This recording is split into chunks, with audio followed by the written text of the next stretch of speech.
Emma jolted awake to an unfamiliar sensation. Something small and insistent was tugging at her hair.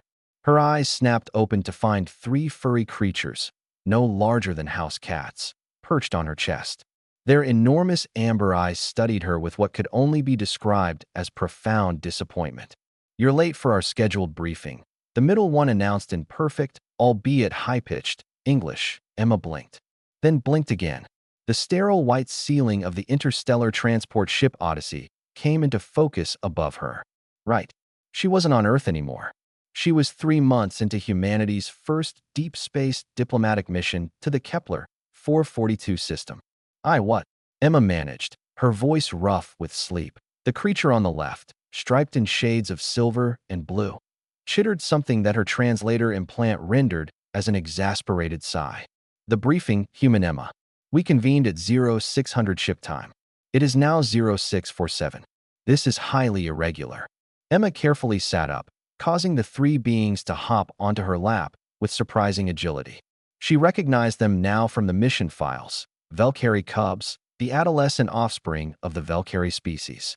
Their adults stood nearly 7 feet tall, with leonine features and a reputation as the galaxy's most formidable warriors. These cubs, however, looked like someone had crossed a fennec fox with a sugar glider and given it an MBA. "Nobody told me about a briefing," Emma said carefully, reaching for her datapad on the nightstand. The third cub, this one sporting geometric patterns in gold and crimson, made a sound like a kettle whistling. "We sent 14 reminder notifications to your quarters communication system." Emma glanced at her screen. 14 messages, all marked urgent, all from diplomatic contingent Valkyrie Jr. She'd muted the system last night after Jack, her co-pilot, had sent her 47 memes about zero-gravity coffee spills. "My apologies," Emma said, summoning her diplomatic training. "What's this briefing regarding?" The silver-striped cub sat up straighter, its tiny chest puffing out. "We have concerns about the human approach to first contact protocols. Specifically, your species' alarming tendency toward what you call winging it." Emma couldn't help but smile. "We prefer to think of it as adaptability." "We prefer to think of it as terrifying," the middle cub retorted. "Do you know what happened during the first contact with the Zafrani delegation last week?" Emma winced. She knew exactly what had happened. Jack had accidentally challenged their ambassador to a drinking contest using what he thought was ceremonial wine, but turned out to be industrial coolant. The Zafrani had been impressed when Jack survived. Humanity's reputation for being unkillable had grown significantly. "Cultural exchange," Emma offered weakly. The crimson-patterned cub shook its head so vigorously its ears flopped. "Your friend Jack ingested liquid that would kill most species within seconds. The Zafrani now believe humans are either immortal or too stupid to die. We haven't determined which interpretation is worse for diplomatic relations."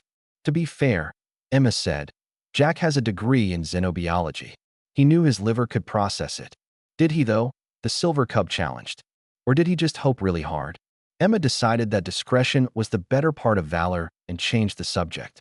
"So what did you want to brief me about?" The three cubs exchanged glances, a gesture so human-like it was uncanny. The middle one spoke. "We've been studying human history. Your wars, your conflicts, your near-extinction events. By all statistical models, your species should have destroyed itself 17 times over before achieving space flight. We're resilient," Emma said. "You're reckless," the silver cub corrected. "But that's not the concerning part.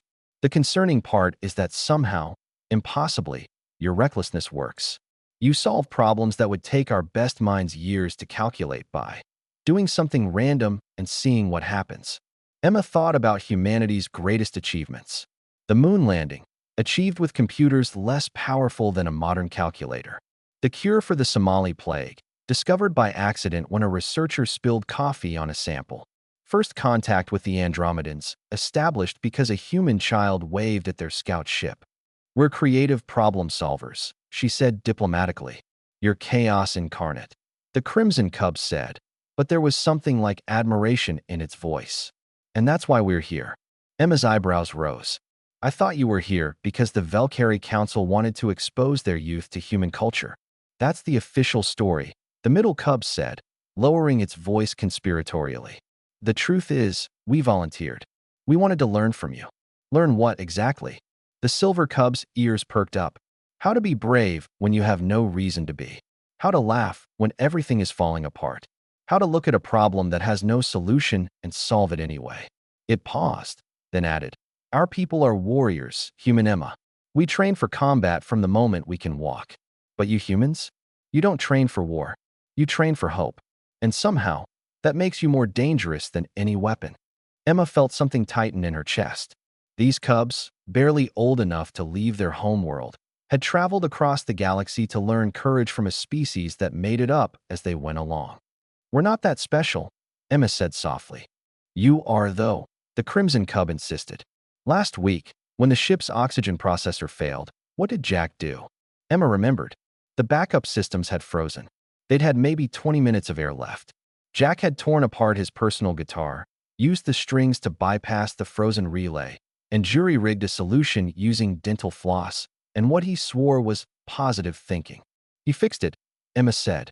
He fixed it with garbage and determination, the middle cub said. The Velcari engineers studied his solution for 3 days.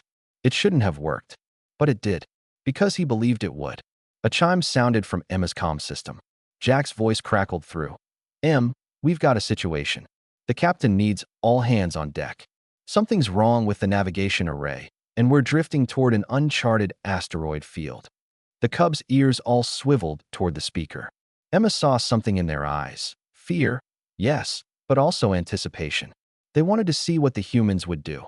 Emma stood, setting the cubs gently on her bed. She pulled on her uniform jacket and tied back her hair. Want to observe human problem-solving in action? 3 tiny heads nodded in unison as they rushed toward the bridge. The silver cub scampered alongside Emma and said, Human Emma, thank you for being late to our briefing. What? The cub's whiskers twitched in what Emma had learned was a smile. Because now we get to see if you're really as crazy as we've heard. Emma grinned. Stick around, little one. You haven't seen anything yet. Yendi,